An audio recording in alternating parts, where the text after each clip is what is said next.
Hi, everyone, and happy holidays.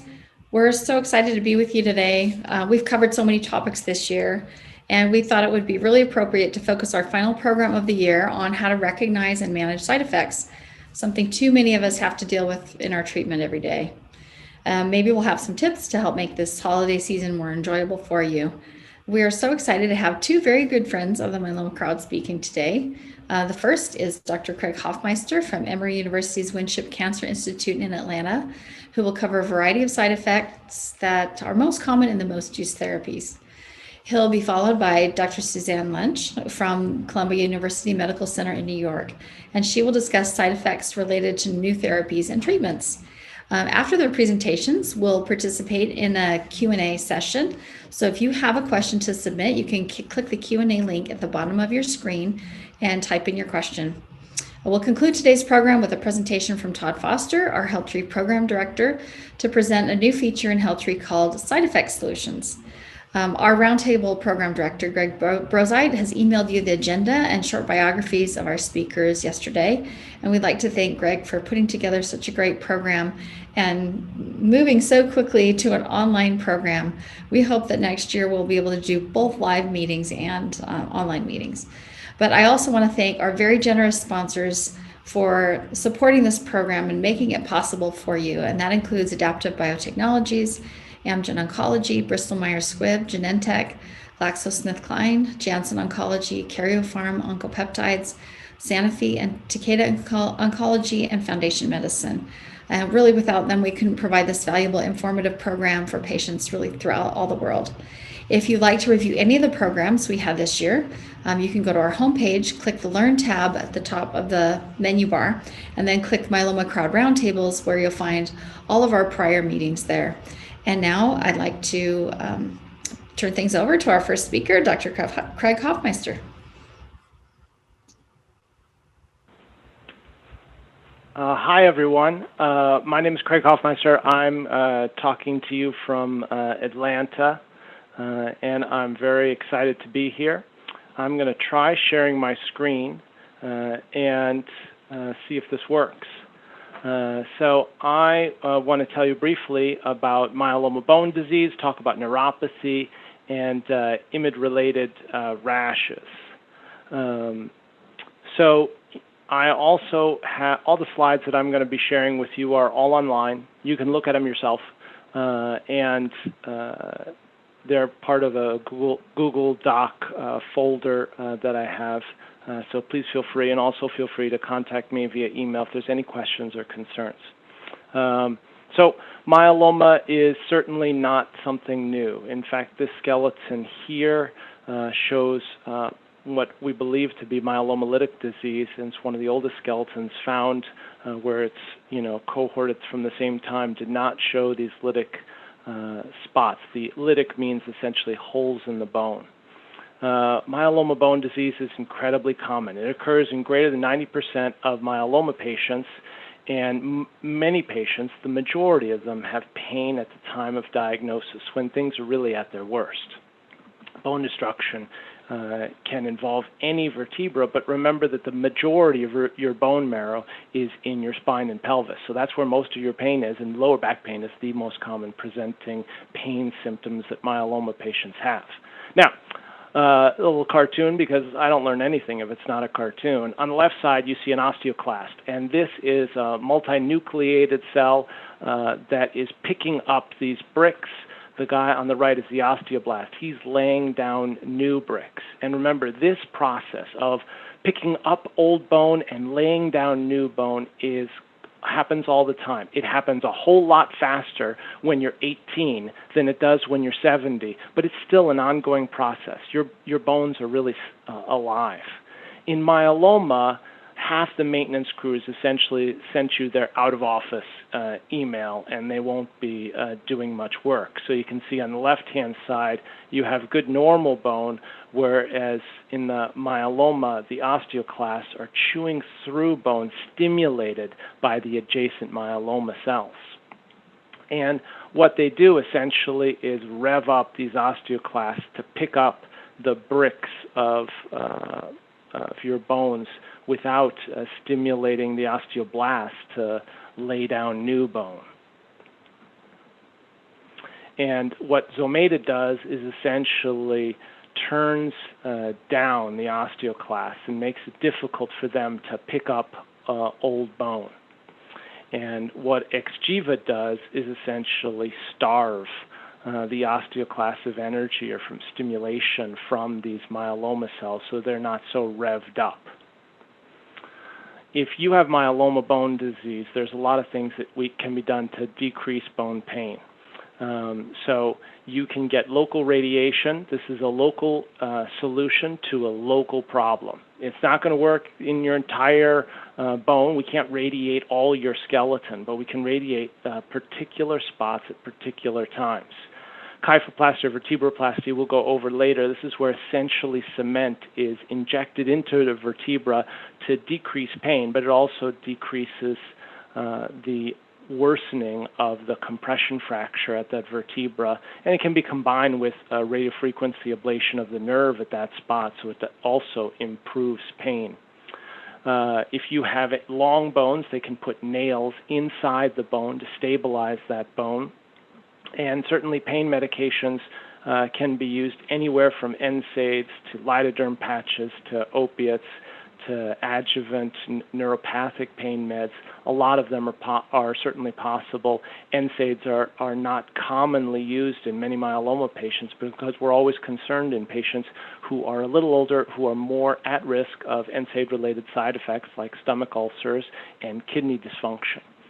And ultimately, bisphosphonates decrease fractures and aren't really active in terms of decreasing bone pain. So the two procedures really that are available and are often available in an institution-specific manner is a vertebroplasty, where basically they simply inject in a cement-like solution into a collapsed vertebra. And kyphoplasty is where you have the same collapsed vertebra, but instead you put in a balloon and then fill up that balloon with cement to stabilize the vertebra. And long bones, you can see this long intramedullary nail on the left-hand side that'll stabilize a fracture, and often with screws on the outside for bones that have a very long or large hole related to their myeloma bone disease.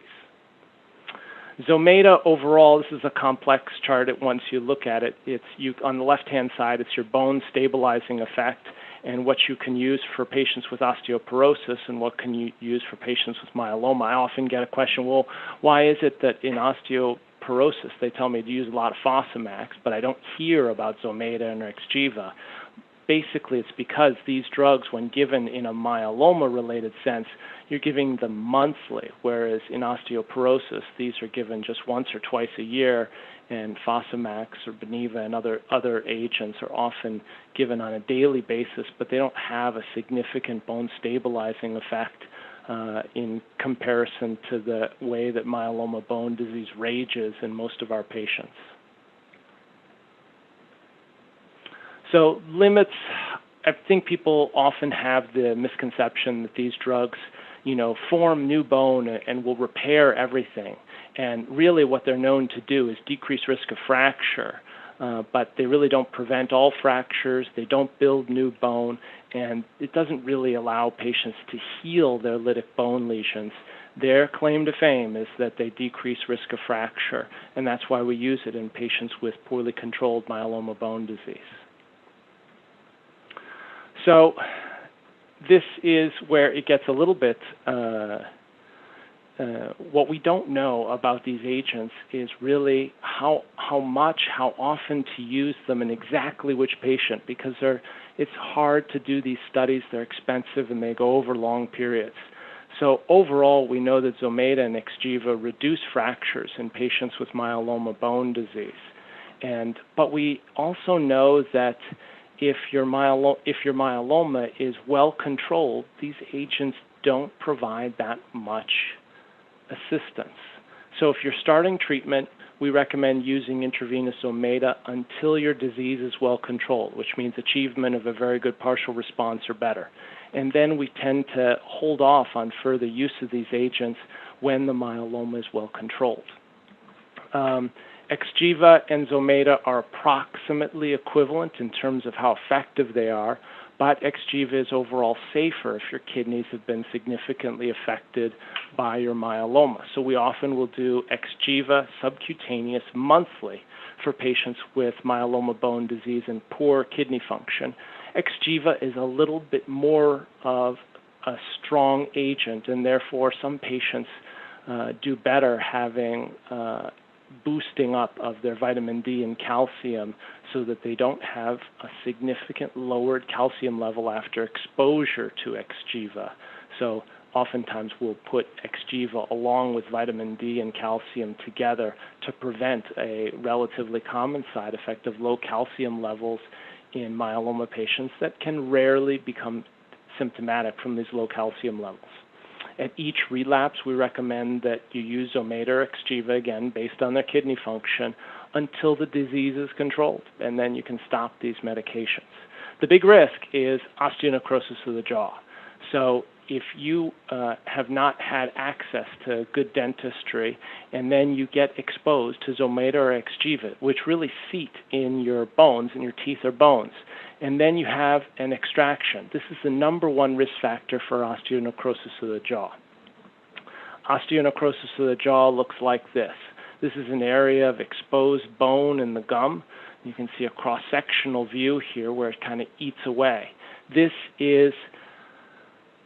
used to be, had people scraping this bone and oral surgeons doing more things, and actually recently we found that doing less is better. And the biggest risk factor is pulling out a tooth. If you must have a tooth pulled and you've recently got Zometa or Xgeva, we often recommend that you take some chlorhexidine mouthwashes to try to decrease the risk of developing osteonecrosis of the jaw. And if you develop this risk, in general, we don't try to expose you again to Zometa or Xgeva because the benefits are unlikely to outweigh the risks. Okay, that's the first one that I wanted to talk about. The next one is about neuropathy. Neuropathy is absolutely a dreaded complication of myeloma therapy, and specific because myeloma patients who develop neuropathy both have specific drugs which cause neuropathy in a specific manner, and there's usually a specific way to treat it. So how does it start? It's usually just tingling, hands and feet. It's a little bit like diabetic neuropathy because it affects some of the same spots in your body. Really, bortezomib or Velcade attacks the part of your spine just where the nerves come out of your spine, and that's where all the action happens. And by the time these neurons get to the tips of your fingers and toes, that's where you get the sensation. First it's tingling, then it's cold, and then it's more tingling. My patients will tell me it's like when your hand falls asleep if you sleep on it. Then it's numb, and people will say they're like walking on foam. Eventually it can be numb and painful, which sounds crazy, but you can actually have hands and feet that you can't feel but still hurt you. And most of the time, it starts off slowly. You're getting your dose of Velcade either weekly or every other week or twice a week, and then you develop some tingling. And then it's cold, and then it's numb, or cold first, then tingling, and then numb, and then pain. And usually it builds up slowly, so that if you communicate this with your oncologist or nurse practitioner, whoever you're working with, and say, hey, listen, I'm noticing some tingling, early communication is very, very helpful. If you're 5 cycles into getting Velcade twice weekly, you're not going to get Velcade-related neuropathy, no matter how much you get. And people often ask, well, if I get neuropathy from the Velcade, when is it going to get better? And it really continues to get better. It starts getting better, has an opportunity to get better at least once you stop the Velcade, and then after 9 months from your last dose, it's not going to get any better. Whatever you have at 9 months is really the bulk of what you're going to remain with. Thalidomide seems to be more long-acting in terms of its neuropathy, and most other agents that we use currently don't cause a lot of neuropathy. So in general, if you have tingling and numbness, I will try to avoid giving you thalidomide or Velcade because that just sounds terrible. And I usually recommend, even though at the beginning we reduce the amount of Velcade we give, now we try to reduce the frequency first, then the dose. And it hurts a little bit for us to do that from the oncologist side because we don't like to reduce the dose of Velcade because dose matters. A higher dose of Velcade, a higher dose of Kyprolis, a higher dose of Ninlaro, all are associated with better activity. And ultimately, many of our patients are getting Velcade-related, Velcade-containing drug cocktail when they're initially getting treated and then move on to transplant. And if at the end of your fourth cycle or second cycle or sixth cycle and then you're heading towards transplant and your neuropathy is getting worse on a daily basis, I recommend not moving forward with stem cell collection and transplant because both the Neupogen or GCSF used to collect cells and the melphalan at that time tends to amplify the neuropathy. And I usually will delay transplant in those patients until their neuropathy is better. There are, as you can see on the right-hand side, there are a lot of things on the internet, if you use Google or other search engines, that people will tell you will improve your neuropathy, completely clinically proven, no side effects, guaranteed. Whenever you see this, please be very suspicious. All of these vitamins, most of them have been proven not to be helpful in treatment, and no studies have really looked at prevention in a specific way. Alpha-lipoic acid specifically has been looked at, and again, just to work on the fake news, it does not prevent Velcade from working, neither does green tea, vitamin C, none of those things can be taken to patients. These, in general, are not successful at either preventing or treating patients with peripheral neuropathy from Velcade or thalidomide. Non-prescription interventions that might help, there are two things. Acupuncture can help. There was a small study, really about 20 patients that patients got acupuncture twice weekly, then weekly, and it tended to improve things, but it was a small study. It wasn't randomized between acupuncture and non-acupuncture, so we're not really sure. A lot of my patients, this is something they consider, but often something they can't afford. Massage, using compression stockings, cocoa butter, any kind of mechanical manipulation of your hands and feet usually provides pretty temporary relief, but usually actually people say it does help a little bit, but it's short-lived. For prescription medications, in general, the things we try to do are change the pain threshold in your brain using either Cymbalta, Neurontin, or Lyrica, and then reduce the pain transmission using opiate medications. So Cymbalta is our preferred if insurance is not a barrier, and Neurontin is our second line. Usually start dosing the Cymbalta at bedtime and then do it twice a day. And you'll try to do Cymbalta up to 30 milligrams twice a day and Neurontin or gabapentin 300 milligrams 3 times a day. Once you get up to that dose, if you don't see any benefit, that drug's not going to work, and you can try one of these other 3 drugs to help. Often 2 of these drugs together, and we know this from diabetic neuropathy, work better than 1. So if you can combine them without too many additive side effects, that's ideal. And then you can often test whether your neuropathy is going to get better using an opiate like oxycodone as a short-acting opiate that's cheap. And then if you find benefit in the addition of using oxycodone, they can switch to an extended-release drug like MS-Contin or methadone. The dosing of these drugs is a bit of a challenge, and people get nervous for obvious reasons about using opiates. And fear of addiction really can lead us to undertreat our myeloma patients' pain, and that's certainly not what we want to do. But we do want to use it appropriately and look for patients who are less likely to tolerate opiates and proceed accordingly. Okay, I have one last group of slides, and I hope you'll stay with me here as I zoom through complications. So rashes and shingles, everything skin related. Rashes for thalidomide, lenalidomide, pomalidomide, these are usually large areas. You can see Caucasians, African Americans have these, kind of big areas. Usually starts within 10 days of starting or even restarting an IMiD, and this is one of the few drugs where a rash does not mean you're allergic. I know you've heard that for every other drug, is that if you get a rash, you're obviously allergic and you shouldn't use it, and that's not true. In fact, I've never met a myeloma patient I couldn't give an IMiD to.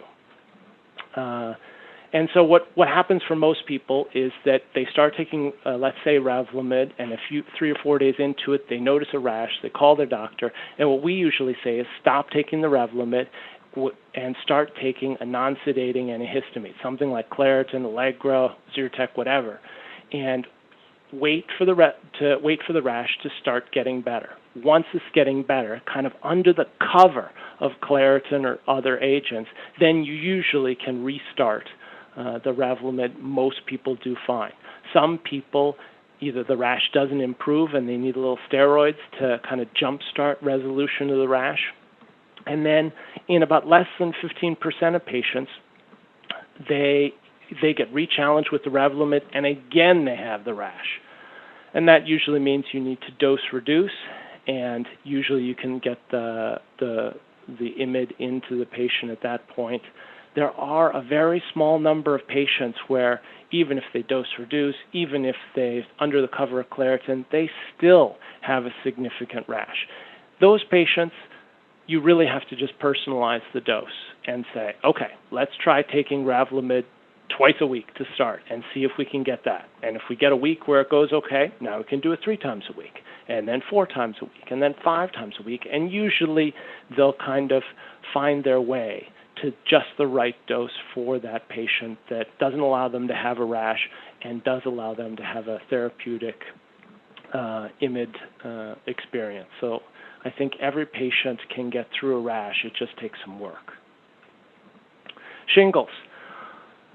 So older than age 50, it puts you at risk of having shingles. Any immunocompromised patient is at risk of shingles, and shingles can precede, in terms of months, the diagnosis of myeloma. So it's not uncommon for patients to have shingles 8 months prior to presenting with symptomatic multiple myeloma. The risks just from having myeloma, that puts you at an increased risk.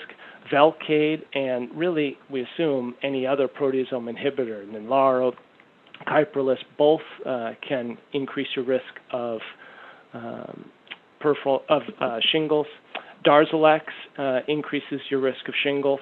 And finally, CAR-Ts, because they can cause prolonged immunosuppression, they can also increase your risk of shingles. So shingles is absolutely a rash you don't want to get. And prevention is usually pretty easy. We usually give acyclovir once a day for dialysis patients and twice a day for everyone else. You can give Valtrex or valacyclovir 500 milligrams daily, but it's a significant cost differential for most people, so we tend to use a lot of acyclovir. And myeloma patients, Shingrix is available for those patients greater than age 50. You usually do 2 doses, and we usually recommend doing this either a year after autologous transplant or after being on single drug maintenance for about 6 months in those patients who are not moving forward with autologous transplant. We know that Shingrix can work even 3 months out from autologous transplant and is quite effective in patients older than age 50, but we don't necessarily know how well Shingrix is going to work if you're on 3-drug continued therapy with Darzalex and Revlimid or Darzalex and Kyprolis. What does that mean? There's just not a lot of data regarding your shingles protection at that time. So many of those patients who are on multi-drug maintenance are often continued on acyclovir because shingles is just really not a rash you want to have. Shingles treatment, usually we give higher dose acyclovir. Again, it's a little cheaper than the Valtrex, but you do have to do it 5 times a day. If that's too much, then you can do valacyclovir Valtrex 3 times a day at 1 gram. Special note is that just be careful if you note this rash in and around your eyes and ears. This is a big issue, and you really want some expert involvement because you don't want to have this cause visual loss of your eye, which is possible. So any rash in and around your eye, you want to seek immediate attention with expert evaluation with ophthalmology, getting potentially steroid eye drops and intravenous acyclovir to be sure that it doesn't cause any troubles with your vision. Okay, that was my quick review of some supportive care and quality of life problems. I'm passing this back to the rest of the crew and look forward to the Q&A. Okay, awesome. Dr. Hofmeister, you always do such a great job in helping us with this. These are really so practical. I mean, these solutions and suggestions that you're reviewing, just what to be aware of. And sometimes it's really hard. I see some of the questions in the Q&A that we'll get to later. Sometimes it's really hard to parse out what exactly is causing which.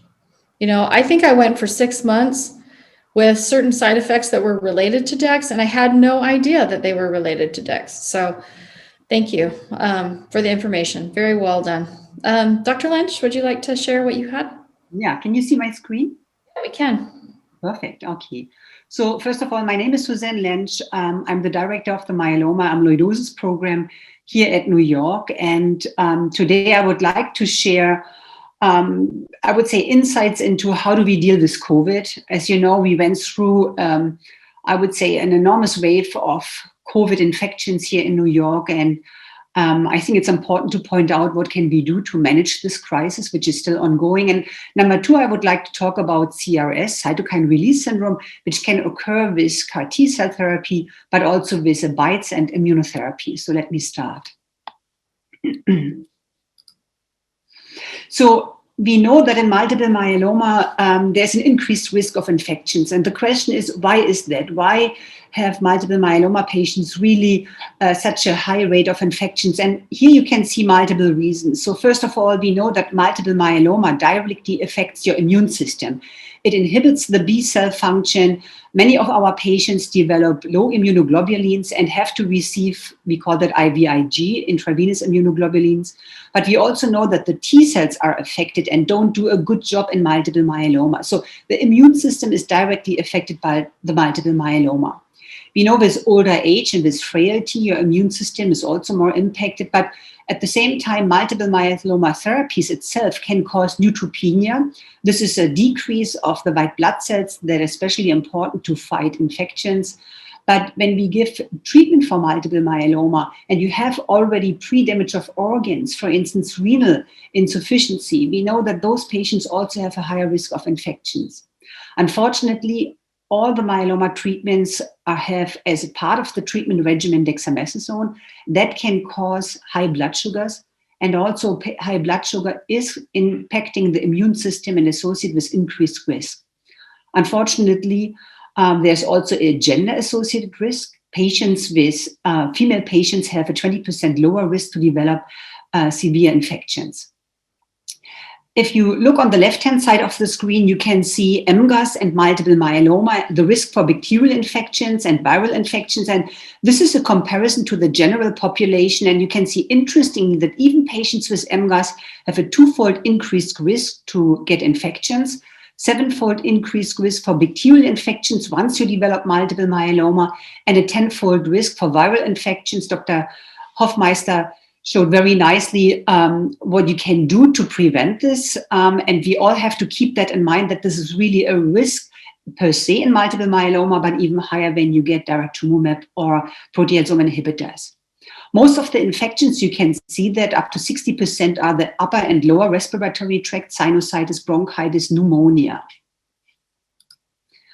There was a study in UK in which around 1,000 patients who started treatment for multiple myeloma were randomized to receive either a placebo, that means nothing, or levofloxacin in the first 3 treatment months. And what they showed that was quite interesting is that if you receive levofloxacin in the first 3 months, you have a significantly lower risk to develop infections.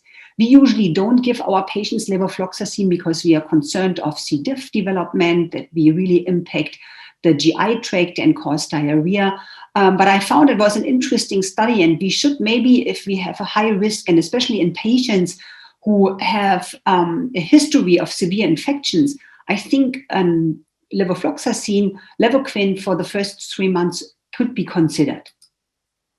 Let's talk about COVID. Unfortunately, this is still ongoing, and we have the vaccine just approved. So I hope the situation will be different in the next 3 months. But what can we do as myeloma community to deal with that, I would say, COVID infection, wave of infections? So let's go back and just to explain a little bit how COVID develops over the course of the disease.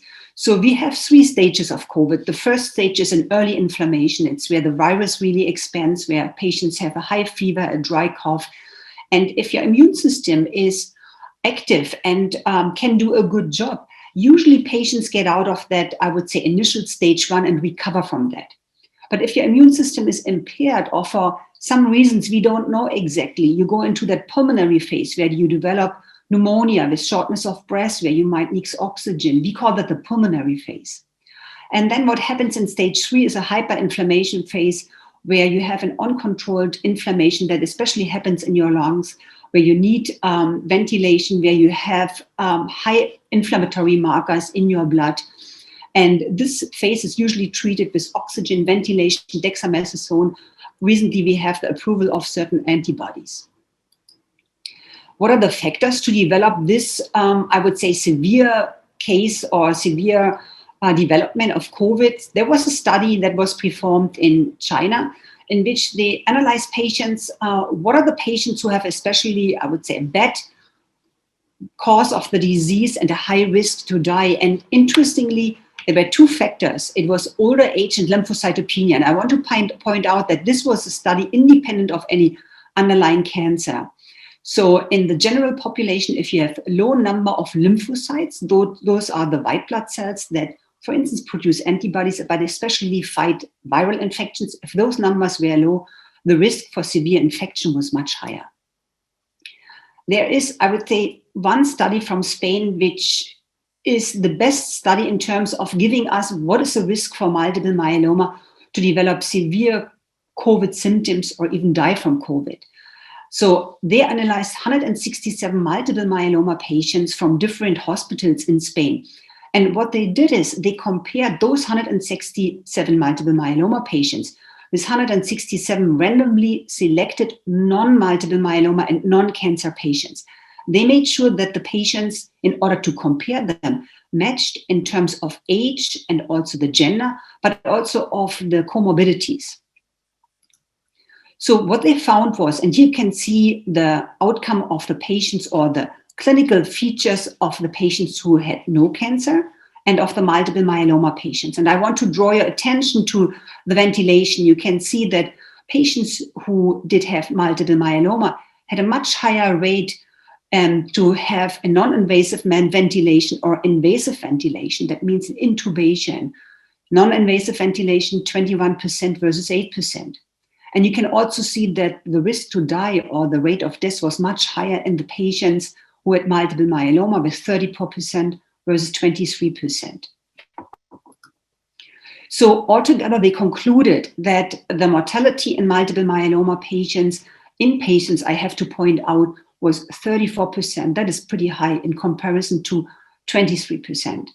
They found some risk factors that especially increased the risk to die from COVID, and it was in males, patients who were older than 65, patients who had active and progressive multiple myeloma at the time of the hospitalization and with renal disease.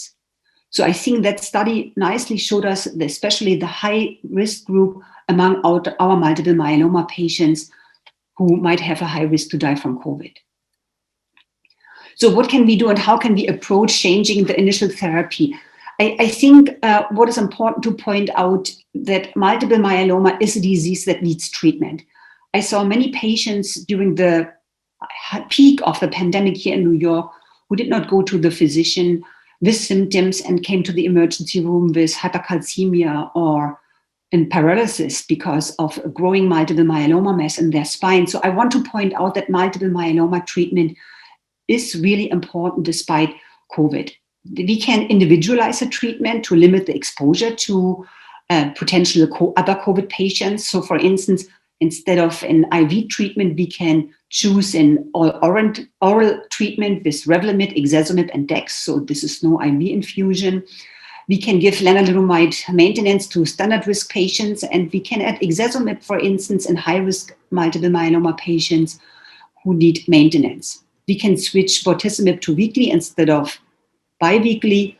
Those are measurements you should discuss with your doctor if you live in a high-risk area of COVID. And I have to say that we adjusted our approach according to the COVID numbers. We had almost no patient visits during the peak of the pandemic here in New York, and we are pretty much back to normality because the numbers are growing up, but they are still an acceptable range. So what are the recommendations for the maintenance therapy? We recommend not to stop maintenance therapy. We know that the relapse is much higher when you do not have maintenance. You can ask your doctor for an extended access to lenalidomide delivery to your house, for instance, for 3 months. Telemedicine visits. I started treatment with patients on RID with telemedicine visits and nurses who draw the blood at home, and I have not seen them for 6 months. So a lot of things are possible with the telemedicine visits. I mentioned already high-risk patients, maintenance, for instance, with RVD or RID, those things are possible. Again, minimizing visits, I mentioned that already, oral regimens, extending the delivery of the drugs. Zomera can be given every 3 months instead of monthly. Again, many tools to diminish the visit numbers. What about transplant? We discussed transplant. I think this is important to really discuss with your doctor. What are the numbers in the local hospital? We stopped transplants during the peak of COVID. This was not due to the fact that we were afraid that patients will get COVID in the hospital because we have single rooms. We all wear an N95 mask when we go into the rooms.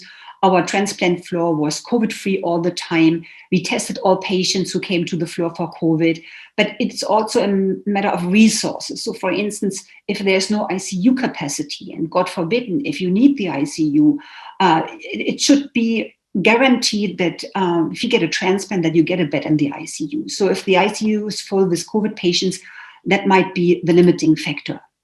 So that's my summary. Keep in mind that multiple myeloma patients have a high COVID-19 mortality. I think we need to protect our multiple myeloma patients. I think, and I'm sure we will discuss that, the vaccine, it's important that also the caregivers for multiple myeloma patients get a vaccine because those are our most vulnerable patients. You need treatment for multiple myeloma. We cannot afford that patients die or have complications from multiple myeloma because of COVID. Last but not least, wear a mask. That's the best way to protect yourself. So in the second part of my presentation, I would like to talk about CAR T-cell therapy, especially about CRS, and that in patients with multiple myeloma, lymphoma, or patients who have cancer and get CAR T-cells or immune therapy, you might induce a perfect storm. And I try to shed some light in it. What does it mean for our patients? So let me start with a patient. John is 52 years old. He has lymphoma, but you can easily substitute that by multiple myeloma because the principle of the toxicity in CAR T-cell therapy are the same. So you all know that CAR T-cells are modified T-cells that are given to patients and attack or bind to the myeloma or lymphoma or cancer cells and kill those cells. So, but there are complications with CAR T-cells, and this is a very good example. You can see that our patients received the CAR T-cells on day 1, received the CAR T cells without problems, but one day after the CAR T cell infusion, he started to have high fevers. This is his fever curve. So he was treated initially with Tylenol, and you can see each time he received Tylenol, the fever goes down. But what happened on day 4, so that he developed low oxygen saturation, it dropped below 90, which is usually critical. You should have an oxygen saturation in your blood, 95 and higher. And also his blood pressure was pretty low with systolic blood pressure below 100.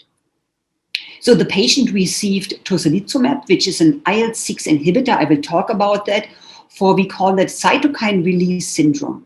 And what you can see, and that's very impressive, that his fever went down completely and stayed in a normal range after he received that tocilizumab, which is an IL-6 inhibitor. But something else happened with John.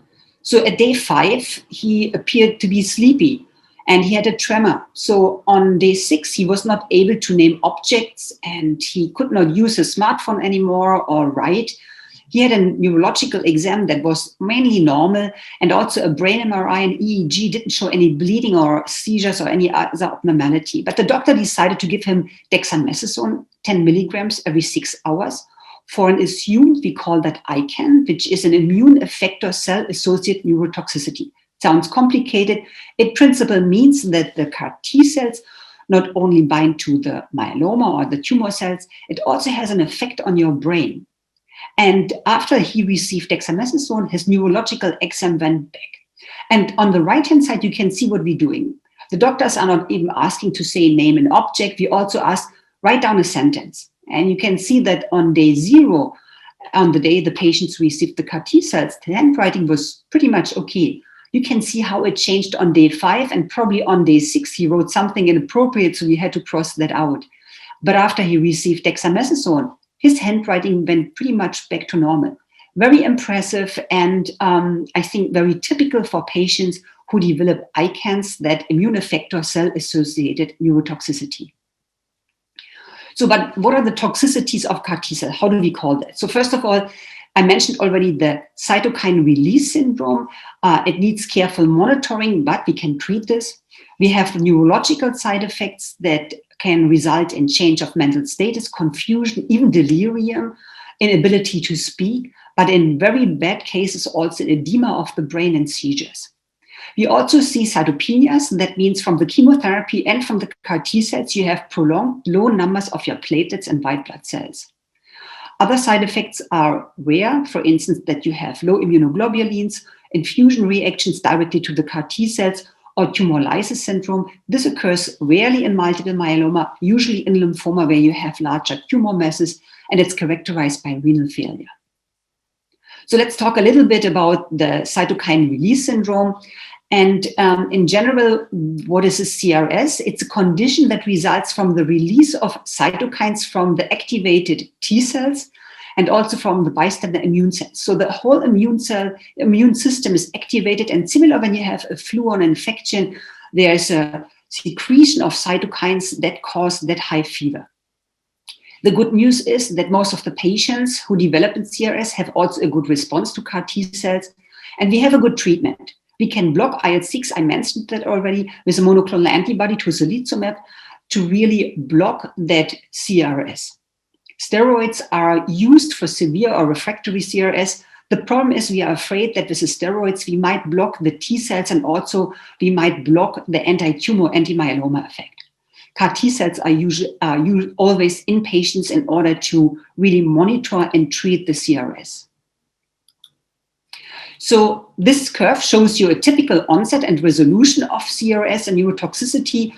So CRS, the cytokine release syndrome, usually appears between 1 and 14. It takes in general 2 days before you see the onset of the CAR T cell, of the CRS. And why does it occur? It's usually associated with a T cell expansion. That means you get the CAR T cells and then they proliferate in your body. And during the time of the proliferation, you have those symptoms with fever and also the neurological changes. Here you can see how many symptoms you can have when you have the CRS, the cytokine release syndrome. Very often it's very difficult for the doctor to really separate, is a CRS due to the CAR T cells or is that an infection? But there are typical symptoms, high fever, rigors, but also hypotension and the need for oxygen hypoxemia. Here is a typical cause of the CRS, and you can see again, this is on day 0, when we infuse the CAR T cells. You can see the black curve, how the fever goes up. And then what we also see is in purple that the CRP, C-reactive protein, you might have heard about that, and some of your doctors might check CRP when you have multiple myeloma. You can see the high peak of the CRP, and that's a pretty good marker that we can follow to see what is the cause of the CRS. Again, typical example, when the CRP goes up, you can see that C-reactive protein after 1 day, and associated with the increase of the CRP is also IL-6. So that's also a good marker. And we can treat the high IL-6 level with tocilizumab. We know that the severity of the CRS, the cytokine release syndrome, is associated with tumor burden. This is principle, both graphs show the same. Here you can see patients with severe CRS or with no CRS, and it correlates in this case with blasts from leukemia cells. You see that patients with high blasts, you can see more than 50, have severe CRS much higher than patients who have no blasts. So that's why very often we give chemotherapy before we treat patients with CAR T cells in order to reduce the tumor burden. How do we manage the CRS? So we have 4 different grades of CRS, usually grade 1 and grade 2. We observe this. We give patients, if they have low blood pressure, some fluids. We give oxygen if the oxygen drops. But if there's grade 3 and 4 CRS, that means the patient does not really respond to fluid resuscitation. The patient needs medications that increase the blood pressure, or the patient requires more than just few liters of oxygen. Those patients receive tocilizumab. I mentioned that already. This is an antibody that blocks IL-6. The good news is this is an FDA-approved antibody, and we have quite good experience with this drug as it is used for rheumatoid arthritis and given to those patients in order to block inflammation. Here you can see typical curves, how patients respond to that tocilizumab, to the IL-6 blocker. This is a respiratory rate, heart rate, and on the right-hand side, you see again the C-reactive protein, the CRP, and you see nicely how everything normalizes. The respiratory rate normalizes, the heart rate goes down right away, and also the C-reactive protein normalizes after you block IL-6. I mentioned already that there are other toxicities associated with CAR T cells. Those are, for instance, prolonged cytopenias. We see that patients can have low platelets and low white blood cells up to 3 months after the CAR T cell therapy. We allow usually transfusions and growth factor support like GCSF as patients need this. But let's go back to our patient. So you can see that patient John had really, in the PET-CT, extensive lymphoma. All the yellow masses are lymph nodes that take up high, I would say, concentrations of sugar that is given during the PET-CT, and you can see the activity of the tumor. And you can also see on day 30, almost everything is gone. So the patient has a good remission, probably a complete remission, and had an optimal benefit from the CAR T cell treatment. So at the end, I think it's really important that when you get CAR T cells, you discuss with the doctor, am I strong enough for the CAR T cells? Can I go through the side effects? And what will be my benefit in order really to weigh the risk-benefit ratio? And with this, I would like to end my presentation, and I think we can move on to our discussion. Great. Dr. Lentzsch, thank you so much. I think it was so fantastic that you covered COVID-19. And I think we see Facebook kind of blowing up on COVID-19 topics. So I like to ask some questions in addition to some of the side effect questions. But let's jump in with these questions. So I saw several questions with people about the shingles vaccine. So if somebody's already gotten the shingles vaccine, or can they get shingles? Alan was asking that question. And then if they've had prior therapy like, transplant or things like that, should they be doing something additional for shingles? How often do you do this? After what therapies? Those kinds of questions. Jeff was asking that question. those are all really good questions. And, what we know about shingles, what we know about Shingrix, which is the preferred not live shingles vaccine, is that it's effective in older patients. It's even effective very soon after autologous transplant. What we don't know is, okay, if you've got Shingrix and you're on 3-drug therapy for the foreseeable future, are you still at risk for shingles? We really don't know that. To my knowledge, that has not been reported. And so we often, or at least I often recommend that patients who are on single drug Revlimid maintenance, if they are a year or more out from transplant, if they get a Shingrix vaccine, they can stop acyclovir. IMiDs are not known to significantly increase the risk of shingles, and hence, if you're more than a year out from transplant and have received the Shingrix vaccine, you can stop the acyclovir. All other myeloma patients in our practice tend to get some dose of acyclovir. And in a relatively large retrospective study that we performed, we found that basically any dose of acyclovir prevented shingles in those patients who are not within the first month of diagnosis. And the only people we saw getting shingles are those people who stopped acyclovir completely. So I think if you can wrangle patients who are on multi-drug therapy who really don't want to take continued acyclovir to take at least one dose a day, that will significantly decrease risk. Mm-hmm. Do you need acyclovir after CAR T? Yes, CAR T is significantly immunosuppressive in the I know that BCMA-based CAR T therapy in myeloma patients is significantly immunosuppressive, and therefore these patients are continued on with acyclovir. My patient who stopped acyclovir 6 months after receiving CAR T, he got CAR T as part of first-line therapy after autologous transplant.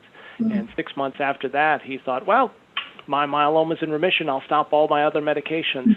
And then unfortunately developed shingles, which involved his eye. And then he had to be admitted, was on IV acyclovir, and fortunately did well. But CAR T therapy can lead to relatively prolonged immunosuppression. Mm. And Dr. Lentzsch, please, I want us to go back and forth on these questions. So, Greg covered that really perfectly. What I want to point out is take the Shingrix vaccine, but don't rely on it, because the issue is that antibodies are produced by plasma cells. When you get myeloma treatment, you wipe out the plasma cells. And we don't even know whether you, first of all, build up immunity after the Shingrix vaccine that is sufficient. And number two, what happens with the antibodies? So I would say acyclovir, it's so easy to take. And it has almost no side effects. Make sure that you take it adjust that to your renal function. But having really shingles, this is not a good thing to have. So I would say final is don't rely on the vaccine. It's good, take it, but don't rely on it. Yeah, that's really good advice. Okay, and Ken was asking kind of a follow-up question. Can the Shingrix vaccine be used for somebody who's had allo transplant? I think that needs to be discussed with an allo transplanter, but if you are out of the allo transplant, absolutely, yeah. Mm-hmm. So I'm not exactly sure with the allo transplant what would be the right time to revaccinate. I guess it's probably the same with an auto transplant. And I think also, you need the Shingrix vaccine for the allo patients too. Greg, what do you think? That should be the same principle. I agree, and we tend to, at Emory, recommend the Shingrix vaccine a year out from both autologous and allogeneic transplant. Of course, it's going to be harder for those patients who are on tacrolimus or other immunosuppression after allogeneic transplant. It's hard to really advocate to stop acyclovir in those patients, but if they have no GVHD and are not on any immunosuppression, absolutely. Mm-hmm. Okay. And just to note, I think you reviewed this already, but Shingrix is the dead vaccine, not the live vaccine, right? So everyone just pay attention to that. Don't take the vaccine. We did a survey with Dr. Thompson, and he was asking what kind of immunizations patients had received, and some patients had gotten the live shingles vaccine, which is not a good idea. So don't do that. Okay, let's go to a little bit on neuropathy. I may not group these appropriately, but let me try the best I can, because you both did such a nice job. For neuropathy, Dr. Hofmeister, you said that neuropathy is one of the things you don't want to have. So at what point as a patient do you just say, hey, time out, like I'm having some severe issues and I don't want it to get worse? Because I've had some friends who just let it go and let it go. Oh, this is like, as patients, I think we look at it like, okay, I have to be, obedient to my doctor, and I have to take this medication. I want it to kill my myeloma. And what's the timeout point for you? Right. And literally, I've had the same unfortunate experience where a patient could not walk before they finally admitted that, hey, I have really bad neuropathy. It is heartbreaking. But it needs to be, the majority of patients who are getting Velcade are early, they're getting first-line therapy, and the time when I want to know is when it's no longer intermittent. If you have tingling that's constant or anything worse than that, that, in my view, necessitates a change, especially with the idea that there are other proteasome inhibitors that are not associated or associated with less neuropathy. You got to have that discussion. So if you have intermittent tingling and it's occasional and you're not really sure and maybe, okay, I don't mind letting that go on. But if you have tingling that is constant, certainly if it's numb, even worse if it's painful, we got to stop, because you never know when you have the unfortunate situation where the Velcade that you have received already comes calling and causes worsening neuropathy even 2 months later. And I've had the unfortunate episode where a patient got 3 or 4 cycles of Velcade before they even started developing neuropathy, and then they got neuropathy so bad they couldn't walk. So it's a terrible thing. I try to avoid developing neuropathy, as prevention is so much better than treatment. Mm-hmm. Usually what I try to do is I try to figure out what is a baseline neuropathy, because many multiple myeloma can be associated with a baseline neuropathy. In order to really, I think we need always the patient. Myeloma is a disease where you cannot treat just based on an X-ray. You need to discuss with your patient, say, tell me, can you figure out what could you do in terms of closing, using buttons or writing or work that really needs the fine motoric. What could you do before? What can you do now? And is there worsening? And if there is progression in that neuropathy, then I think this is a red flag. If it gets worse and worse and worse, that's a red flag. Mm-hmm. Okay. Kind of a follow-up question to that Natasha has said. So she had 7 cycles of Velcade, 1 injection a week. And by the way, there's the IV version that you mentioned, and the injection version. You should just do the injection version, right? Because lower neuropathy. But just stayed on Revlimid, and now the neuropathy seems to be getting worse. So is that caused by, does it have anything to do with the Revlimid? Is that like what you're saying, Dr. Lentzsch? The myeloma itself can cause neuropathy, or you can so what is this? I know you can't answer specific patient questions, so I would ask patients, in the chat and everything, kind of ask a broad question if you can, and not necessarily a personal question, but I think this is interesting. I don't know, Greg, it's always good to discuss with the colleagues, So Revlimid should not induce neuropathy, but I have to say I had few patients who developed neuropathy with Revlimid. So I would try to pinpoint, when did it occur? Was there any event associated? If the patient is able to really pinpoint and say, yeah, it's getting worse despite my Velcade stopped 6 months ago, then I think you also have to change to Revlimid. Make sure it's no other factor, no other medication that caused neuropathy. Mm-hmm. I agree. I've had a couple patients with Revlimid that have Revlimid-related neuropathy, and Revlimid-related neuropathy is an entirely different animal and usually seems to be filled with self-doubt. both in the physician and the patient. And you're like, well, do I really have it, etc. It just seems to be a much slower onset, but still can occur. I just see it so rarely. But remember, thalidomide caused really bad neuropathy. Yeah, that was bad neuropathy. So I think there might be a component in very few patients, and I don't want to be an alarmist, in very few patients, that we should not brush off as a patient if a patient comes with that complaint, so that we listen and say, might be the Revlimid. Mm-hmm. Interesting. Yeah, I had both thalidomide and Velcade and developed that. And I think what you were saying earlier, that the thalidomide was longer term, because I still have some of that.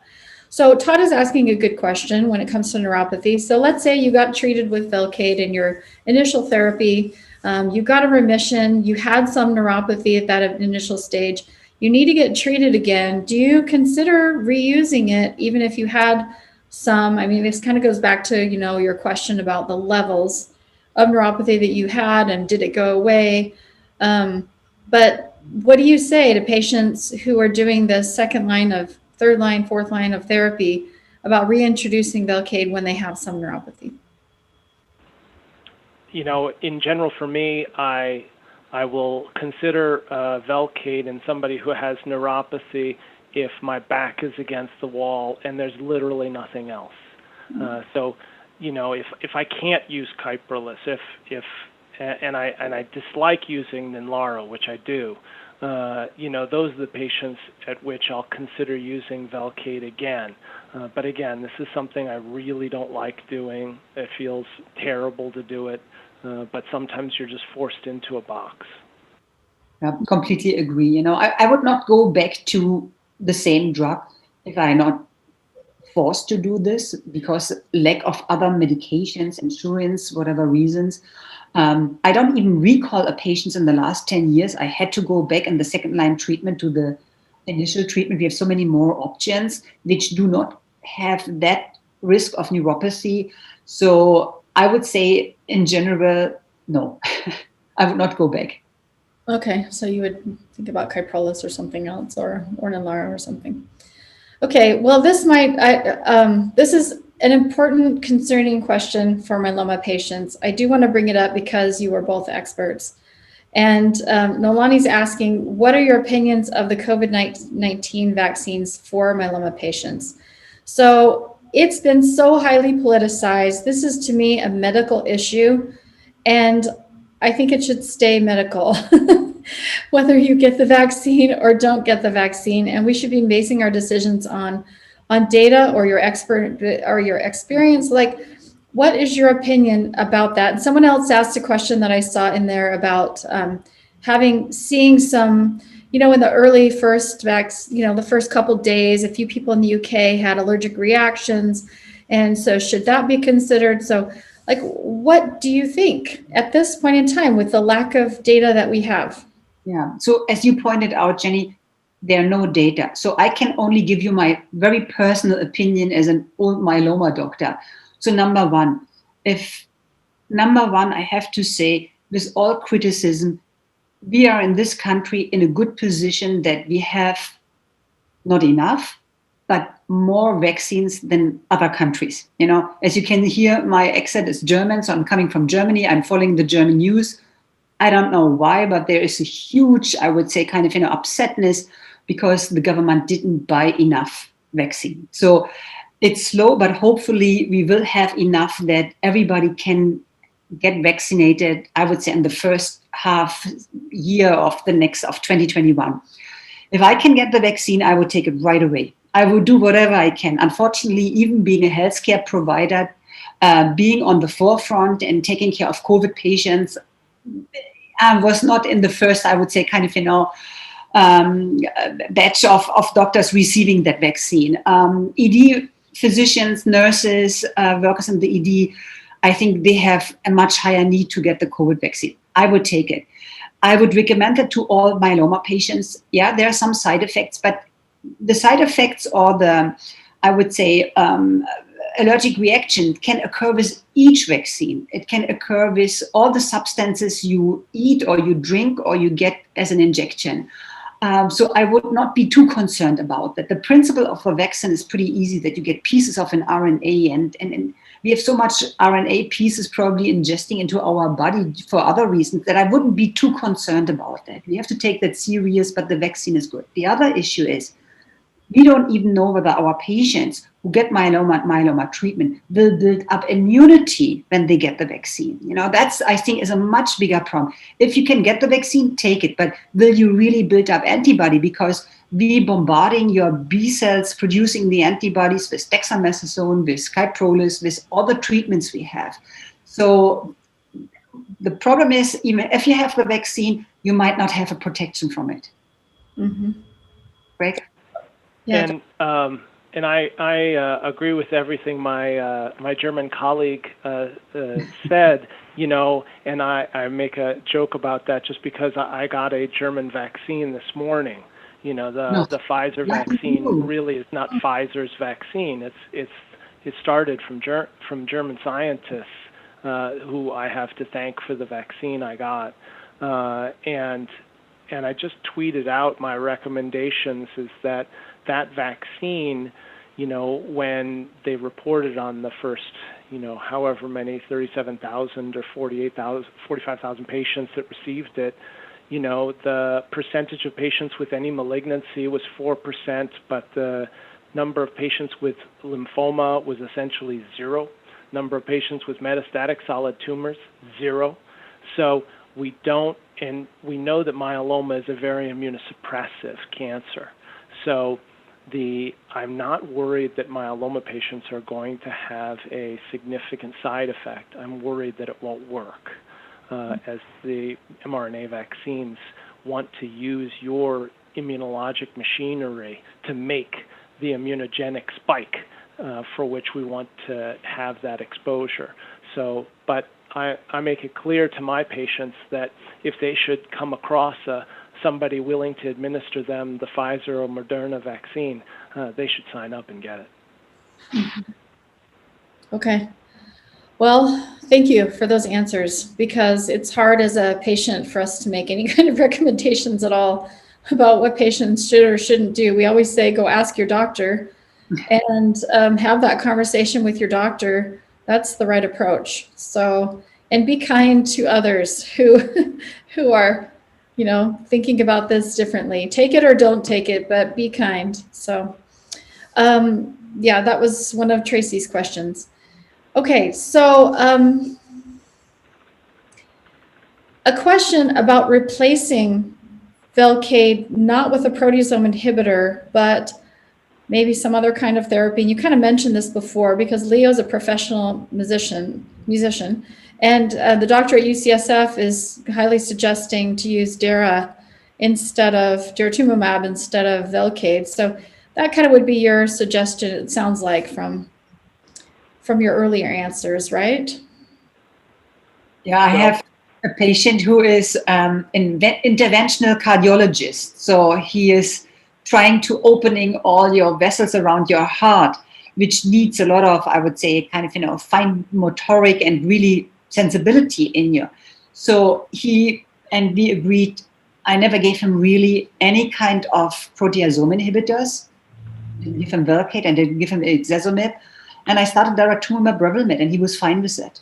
Yeah, so I think that's the good alternative if you really depend on, I would say, the sensitivity in your fingertips, and you cannot even have a risk to try it. Mm-hmm. Mm-hmm. Okay, good. So Dr. Hofmeister, you talked about the side effects of the bone strengtheners, Xgeva and Zometa. Are the complications and side effects, Meryl is wondering if they're similar. And Dr. Lentzsch, you had done a prior roundtable with us talking about stopping Xgeva, and I just want you to comment on that after Dr. Hofmeister comments on that. In general, I think that Zometa and Zometa, I think that Zometa still has more flu-like illness properties than Xgeva does. Xgeva can cause more low calcium levels, and patients can have side effects from both. And it's really hard to attribute exactly what it was about the vaccine, about the Zometa or Xgeva that caused the side effects. In general, we tend to use a lot more Zometa than we do Xgeva because the cost differential and the history of general safety with Zometa that we have for a longer period of time than Xgeva, and tend to stop using the medications once patients have achieved a very good partial response or better. Yeah. I think the mechanism between Xgeva and Zometa is different. And I agree completely with Dr. Hofmeister. We are so used to give Zometa. We extend the intervals if patients don't really have bad bone disease and have a controlled myeloma to every 3 months. There are studies that have shown that 3 months is equivalent to a month. If you have a controlled bone disease and not hypercalcemia, the costs are much lower. You have to keep attention to the kidney, but what I wanted to bring up is that Xgeva is kind of, it takes the food for the osteoclast away. It blocks rank ligand, which the osteoclasts need to function. So the osteoclasts starve without the rank ligand and stop to have activity. So when you stop Xgeva and rank ligand is available, the osteoclasts are so hungry that they, I would say, super utilize rank ligand and have an overshooting activity. It's like when you are very hungry and you are allowed to eat and you have suddenly food, you eat so much you cannot even control it. This is like with the osteoclast. So once you stop Xgeva, the rank ligand is available, there's an overactivity of the osteoclast. And what we observed, and that was especially data from our colleagues from endocrinology who used a lot of Xgeva for osteoporosis, that you have the atypical fractures. So you have an overactivity of osteoclasts causing damage again. And what you need to cool down the osteoclast, you need at least before you stop Xgeva, have an overlap, for instance, or a couple of months of Zometa. I'm concerned that I might forget it. If patient stops Xgeva, I forget to give Zometa. And then maybe we have an atypical fracture, not due to the multiple myeloma, due to the overactivation of osteoclasts. So I shy a little bit away from Xgeva because of that side effect, which can be serious. Mm-hmm. Okay, that's really good to know. We do have a roundtable on that with a little more information about that. So when we share this one, we'll include that link as well. We have some patients have some follow-up questions, like where do they get the COVID vaccine? Do they get that from their myeloma doctor? Do they get that in another clinic? Like, is there a difference between the two vaccines? My guess is not that much, but maybe. I don't know that much about it. Can you address like when patients should get it and where should they go get it, if it's possible for them to get it? Greg, you have any information? Because I don't. Despite being in the same state as the CDC, I still don't have great information. I know the state of Georgia got something like 45,000 or 85,000 doses of the vaccine.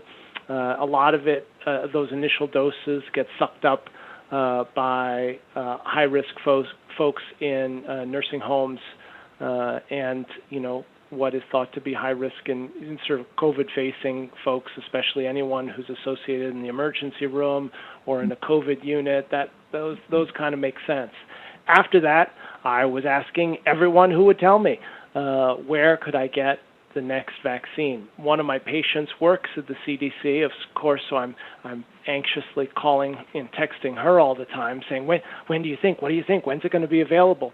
And she is hoping that there'll be more vaccine available for general consumption in approximately a month, which I thought was very positive, even though the next month is going to certainly be deadly.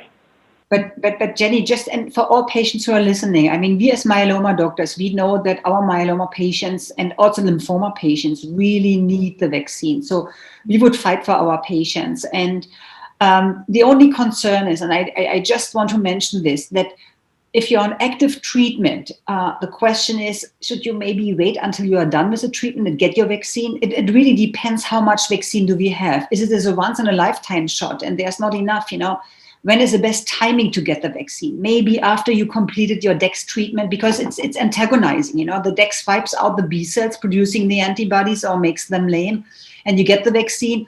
Per insurance or community, you are done with your one-time shot, so that's it, and you didn't even have the ability to build up antibodies. So I'm just kind of throwing that out. I mean, try to get it, but it should be a good timing and discuss it with your doctor. Yeah. Yes, again, please go talk to your doctor about it. That's such an important point. Like, yes, is it going to work and be maintainable for you or sustainable for you? So very important. Someone is asking a question about headaches and the side effects of Velcade, Revlimid, or Dex. What do you typically see if somebody presents with a headache? Are there any specific drugs that cause headache? I would say no. I wouldn't say that the medications you mentioned are typically associated with headaches, but a headache is such a common thing and it can occur so often. What I would do as a doctor, and I'm very generous, I would probably see, are there any reasons? And the first thing I would start with a CT scan. If the headaches are not the baseline, how was it before, any changes? To rule out bleeding, for instance, infection, that's the next step. But first thing would be to rule out, for instance, a tumor or infection. I wouldn't think about myeloma in the brain. That's very rare, an extremely rare effect. I would just kind of, make sure that there's no bleeding. Okay. Dr. Hofmeister. I always think about sinusitis. And even though sinusitis generally, is certainly not a mystery, you usually know what's happening. The patient will all but scream out, hey, this is my sinusitis causing this.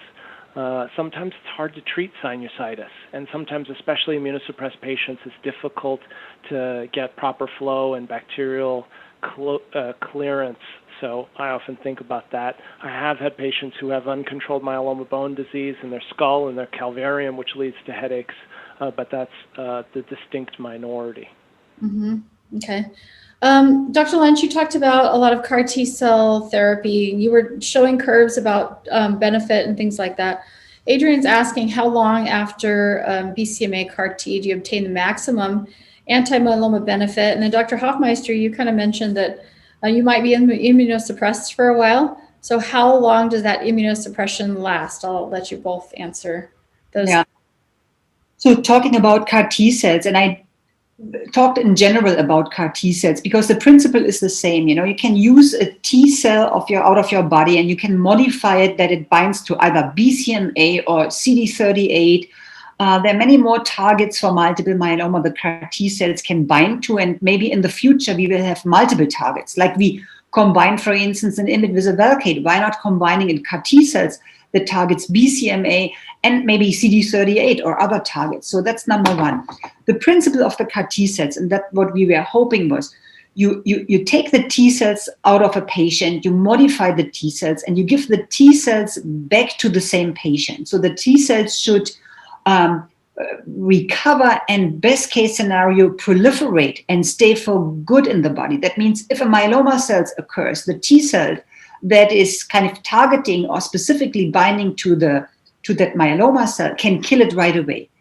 The disappointment in multiple myeloma was that, in contrast to lymphoma, where we see that proliferation of T cell is ongoing and the patients are cured, with a limited follow-up we have. We don't really see that in multiple myeloma.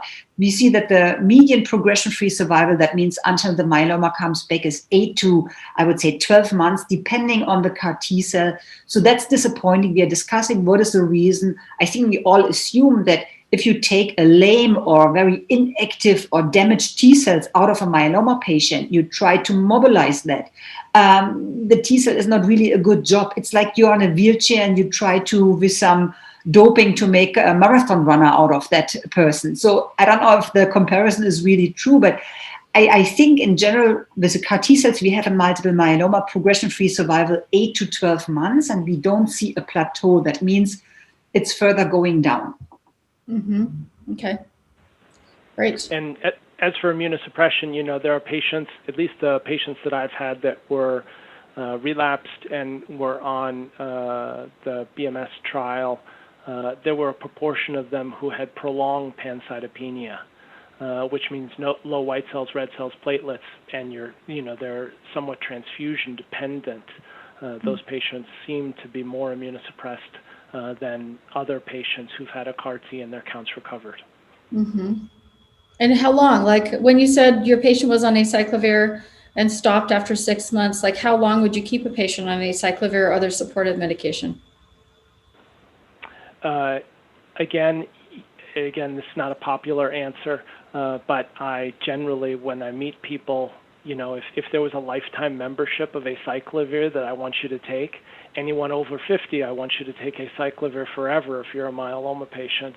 But again, I have a very strong view, and I'm not paid for by those makers of acyclovir. So we love acyclovir because it's everything we hope to be: cheap, effective, and almost no side effects. So for those that tolerate it, we love it. Okay. A patient's asking. We've had a lot of questions also about IVIG in the context of immunosuppression, and some with COVID, some without.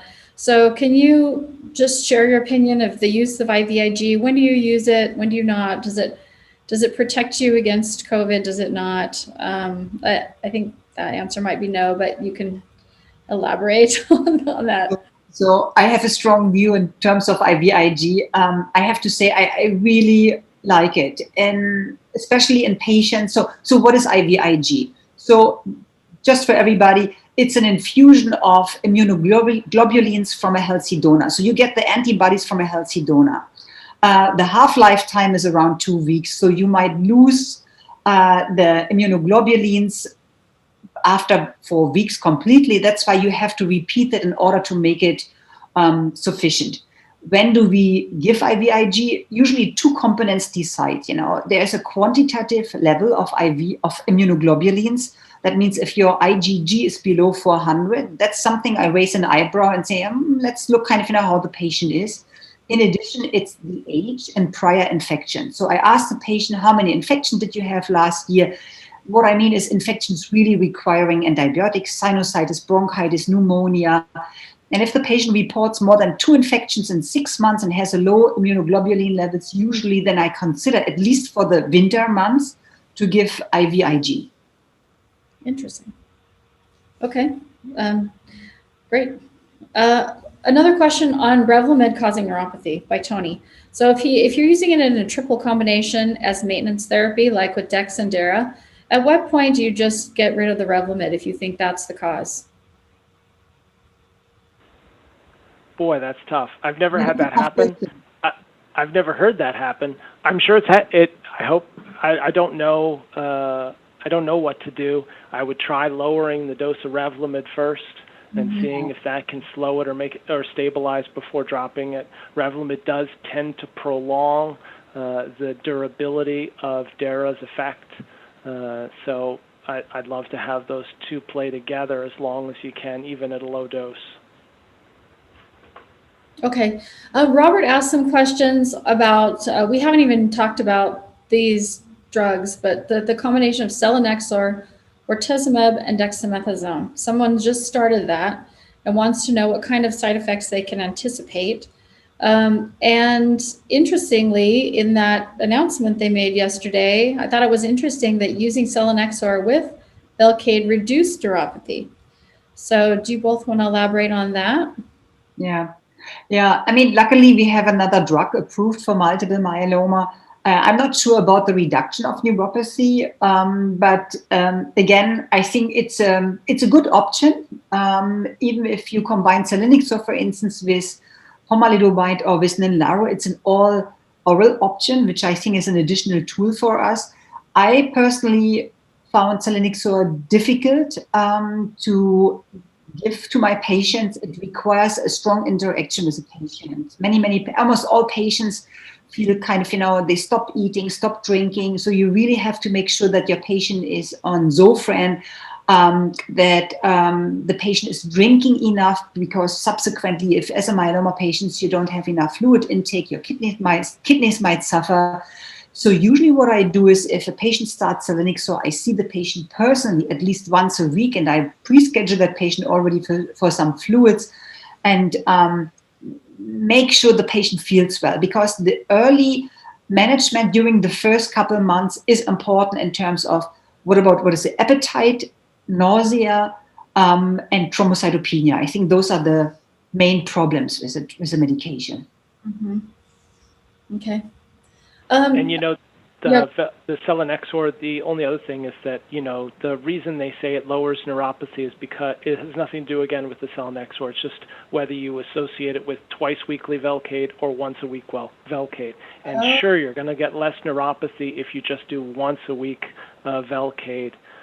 So I absolutely agree that once-a-week Velcade will be associated with less severe neuropathy than twice-a-week Velcade. And the interesting part from ASH this year was that selinexor at 60 milligrams weekly, when combined with POM and DEX, even in patients that were Pomalyst refractory, still showed some 35% response rate. And 60 milligrams of selinexor is not bad, meaning that 80 and 100 milligrams, 120 milligrams of selinexor, if you remember when selinexor was first being developed, is not easily tolerable, and dose certainly responds. And dose for selinexor increase is associated with side effects. It's also associated with effectiveness. So even at 60 milligrams, you can still get some effectiveness and many fewer side effects. So I thought that was one of the positive things from ASH. That's super interesting. Okay. And that's one thing you can talk about with your doctor for the Velcade alone, right? Even so, weekly versus twice weekly. Interesting. Okay. Jim had a question on the COVID vaccine. I'm sorry to be jumping around, and we'll have time for about 3 more questions. But as Revlimid produces, kind of gives you that, I mean, it's called immunomodulator for a reason, right? It does something to your immune system to boost it. What's your opinion that a patient on Revlimid maintenance might be better prepared to fight COVID or respond to the vaccine? Yeah. This is an excellent question. I wish I would have the answer. And I would say I don't know whether Greg has any data, but in the beginning, there was a lot of, I would say, questions behind the Revlimid. I mean, you can argue Revlimid induces T cell activity, which is good. Your T cells might help to fight infections. And I think somehow we see that with Revlimid a little bit.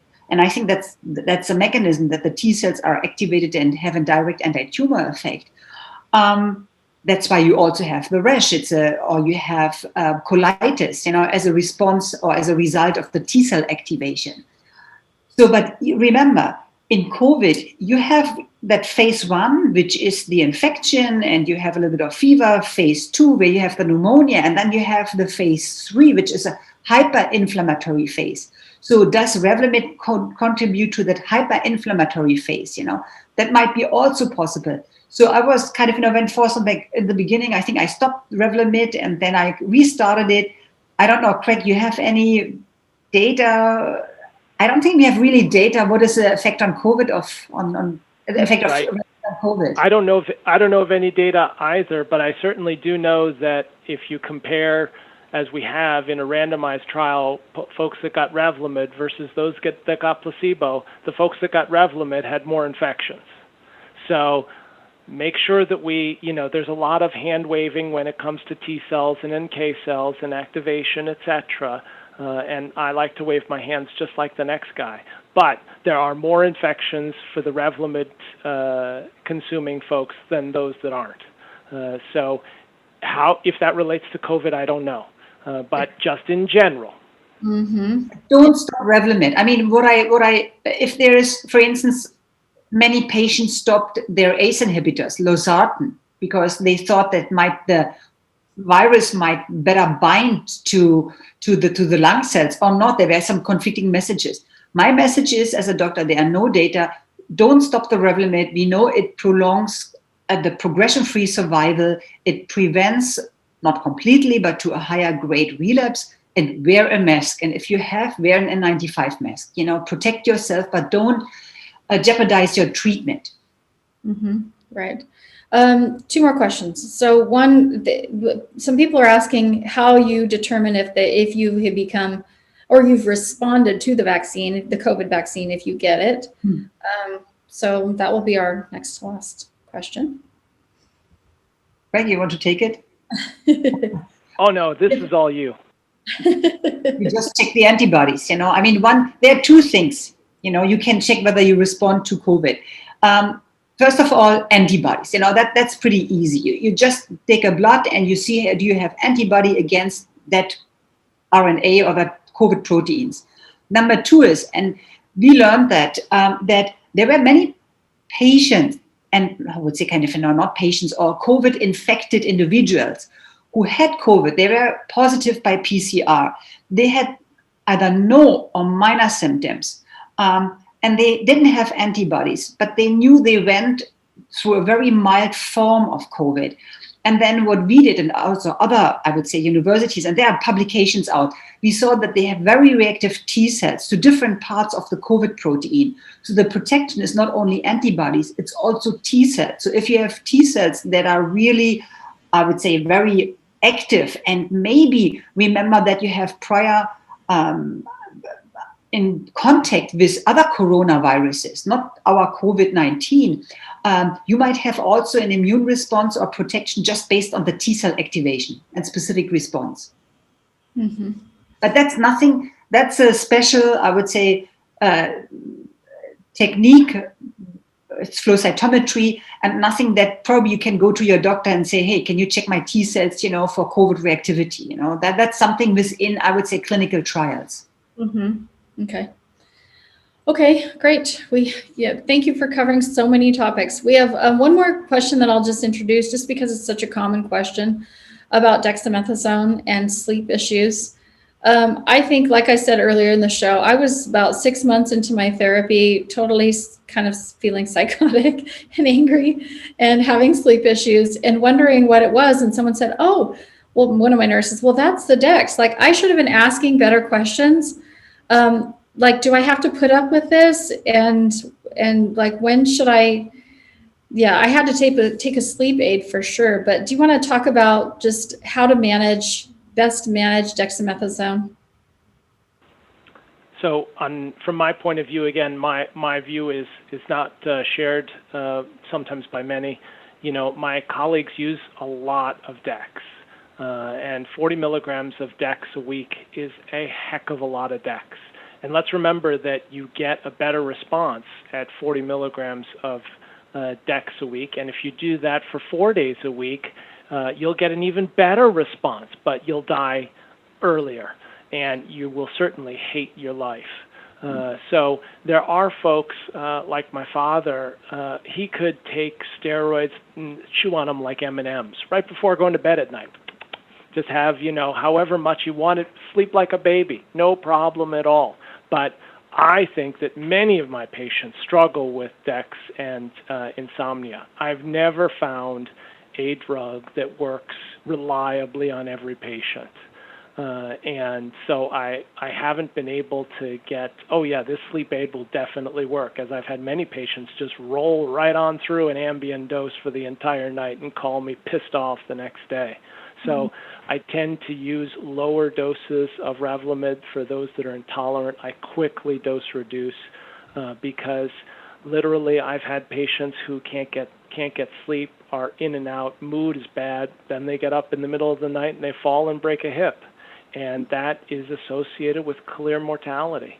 So I think that in many, many patients, I have a more permissive view of 8 to 12 milligrams of Dex a week rather than 40 if they demonstrate intolerance. And Dex is the drug we love to hate. Yes, it is. Yeah. What I do is I think patients are much more relaxed if they know what's coming and it's expected. So when we start treatment, I tell the patient, listen, you will not sleep the first night.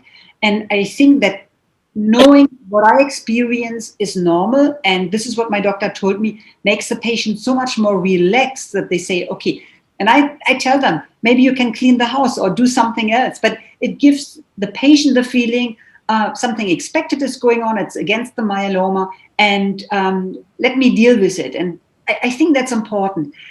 we try to navigate around that, and I say, see what works. Sometimes it's gin and tonic. I shouldn't say that, but maybe taking Dex right before you fall asleep, that you have the full effect of the Dex the next morning. So that's, or reduce the dosage. That's play around with it. Try to be relaxed, because if you really want to sleep, you will not sleep. Take it at different times of the day. Maybe take the Dex, go to sleep, and at least get 4 or 5 hours of sleep before the Dex kicks in. Mm-hmm. Okay, well, such good advice. And I think that key takeaway is talk to your doctor. Like, don't suffer with with side effects that you are not discussing with your doctor, because there's a lot, like what you were both saying as experts, there's a lot you can do. You can dose reduce, you can change the frequency, you can mix up combinations. So please, please, please, if you are a myeloma patient, go and talk to your doctor about these side effects. I just want to thank you both so much for participating in your excellent presentations and the Q&A.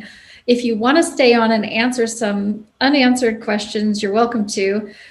We will be sharing this. We had some people have some technical issues getting into the meeting, so we will be sharing this one on our YouTube channel later today, and we'll send everybody the link to that today.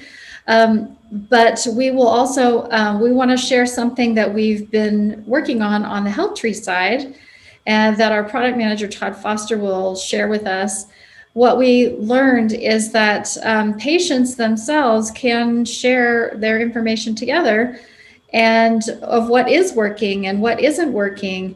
But we want to, sometimes you'll post in a Facebook group, what did you do for neuropathy or something? And you get 5 or 6 responses. But we wanted data around that, like how well did it work? And what was the average severity for these things? So I just want to thank both of you, Dr. Hofmeister and Dr. Lentzsch, for joining us today. Thank you so much. And with that, we will move on to have Thank you for having us. Happy holidays for all of you. Be safe. No COVID allowed. Bye. Yeah, bye-bye. Thank you so much. Okay, Todd, I will let you take it away. All right. It's great to be here with you all, and excited to show you our side effect solutions tool. Some people are nervous about it, putting this information out there, but we're excited to hopefully help all of you with the side effects that you're experiencing. So I'm going to share my screen right now. This is what the side effect, when you first come into side effect solution, it's an option over here on the left-hand side, side effect solutions. And this is what the screen looks like. You can see a big long list of about 110 side effects. And you can scroll through them and click in and, look at anxiety. You can click on it. And, well, sorry, something's going on here. Refresh it. There we go. So we have some solutions in there for anxiety. I'll come back to this screen and explain it more in detail. I just want to show you on this main screen, you can search by individual side effects, or you can click on the selected drug and you can search on specific, drugs. And it can be a drug or multiple drugs. You can search on Revlimid, and we've been talking about Dex if you want, and say save that. And now you're seeing all the side effects that we have reported from patients that are using Revlimid and Dex. So for example, fatigue, 58% of the patients in HealthTree have reported fatigue as a side effect of Revlimid and Dex. The average severity level over here is a 3. That they have reported. So the severity levels 1 through 5, I believe, is what we have. And the 3 is the average. You can scroll down and see all the different side effects associated with those drugs. It's ordered based on the highest percentage, the most common. So fatigue is the most common side effect for Revlimid and Dex. You can sort alphabetically the side effects if you want, or by severity, where you can see the highest severity levels found with that drug combination. I'm going to remove the drugs and just have the list of side effects again. And I do want to say that I think it was Dr. Hofmeister that talked about side effects and fake news. This is a patient community-based tool where it is patients that are providing information. So before you do anything suggested in here, you should and need to talk to your doctor about it and make sure they're okay with it, because what works for one might not work for the other. Something that you may be on a drug that would have a problem with maybe some suggestion you see on here. So always talk with your doctor before you try anything that's suggested. I'm going to go into neuropathy, since that's been a big discussion today. And we have 65 suggestions from patients on neuropathy. And you can sort, again, here you've got some sorts, we've categorized them for all solutions. Like maybe if I select physician intervention, I want to see physician intervention solutions, a drug dose reduction, occupational therapy, physical therapy. If I want, let's look up self-management options, acupuncture, CBD lotions or oils, don't smoke, eat healthy. So you can kind of sort. There's lots of sorting options to help you narrow down what you're trying to do or look for. But these are the what we have right now, and you can read through them and see what you think.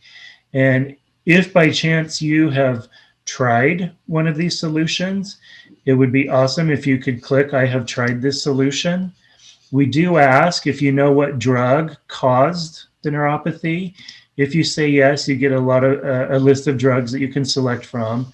If you say no, you can just advance to the next step, and that's where we ask you, did this help? Did it not help? Or did it make things worse? And you can answer that accordingly. And as patients start to come in here and use this tool, these numbers should all change from 0. That's what we want, is for patients to provide this information so that this is a helpful tool for everybody.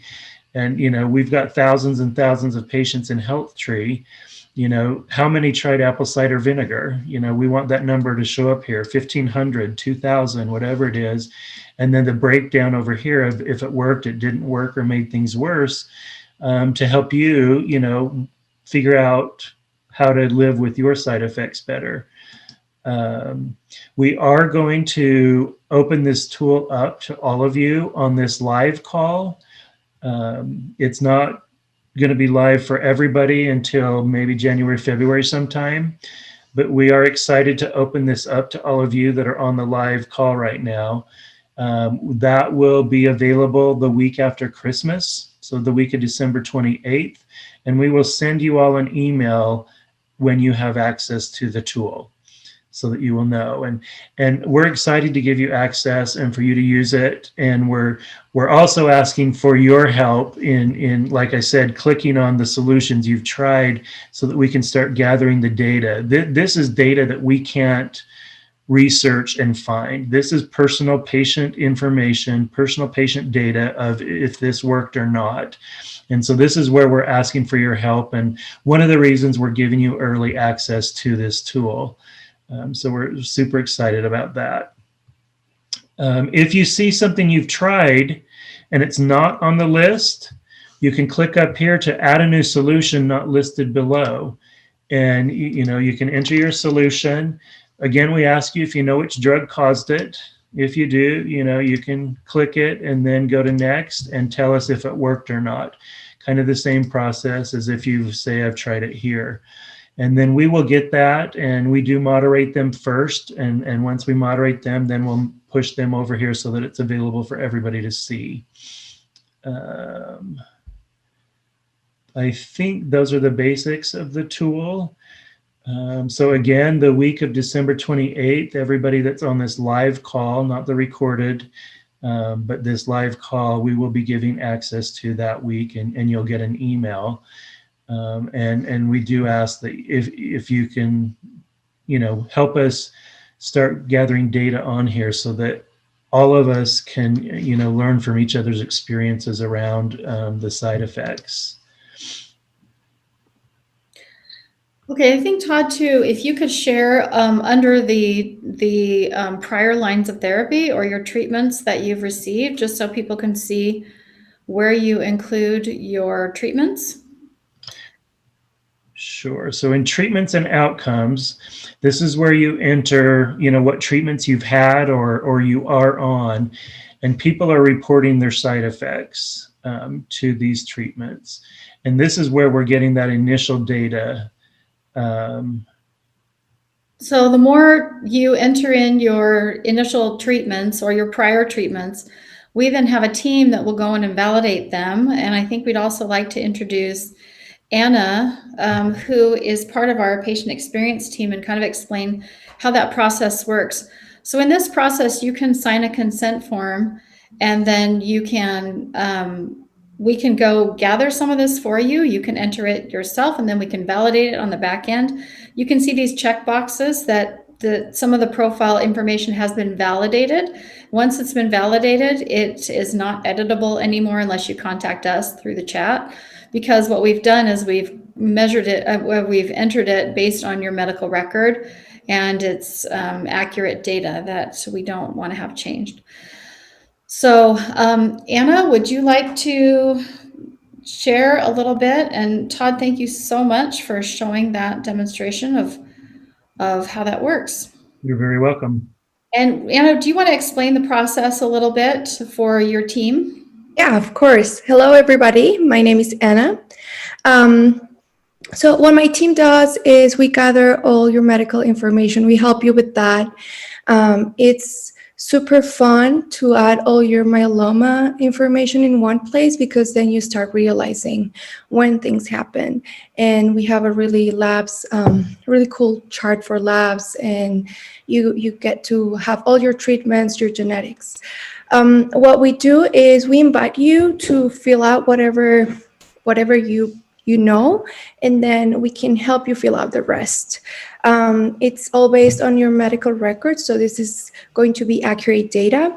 And once we're done with it, we'll send you an email so you can schedule a call with us, and we can explain everything about your medical information. If you have any questions, or maybe about your genetics, which can be confusing at times, we'll be really happy to explain what all your medical data means. And from that, you'll get different things such as your treatment options, clinical trials. You can fill out your side effects. So that's basically what we do. We're really happy to help you, and we're here, whatever you need. And Anna's team works individually with patients. So sometimes it might be a 2-hour plus conversation, and sometimes it might be a 5-minute conversation. On HealthTree, you can see a little chat button in the bottom right. So there's a phone number that you can call, or you can use the chat. You can do either one. But Anna's team is fantastic, and they love working with patients, and we're so excited to be continually bringing you these different features inside of HealthTree. So thank you, Todd, and thank you, Anna. And with that, I would just like to thank everybody for participating in today's meeting. This is a topic that I think we could go on and on with, and probably should have another one in the coming year. We are preparing kind of a review of everything that we learned at ASH for our next roundtable. So we'll invite you to join that one as well. We hope to be able to go back to some live meetings next year, but we'll continue this all into next year. And I do want to re-thank our generous sponsors, Adaptive Biotechnologies, Amgen, Bristol Myers Squibb, Genentech, GSK, Janssen, Karyopharm, Oncopeptides, Sanofi, Takeda Oncology, and Foundation Medicine for making this meeting possible. And with that, we wish you happy holidays.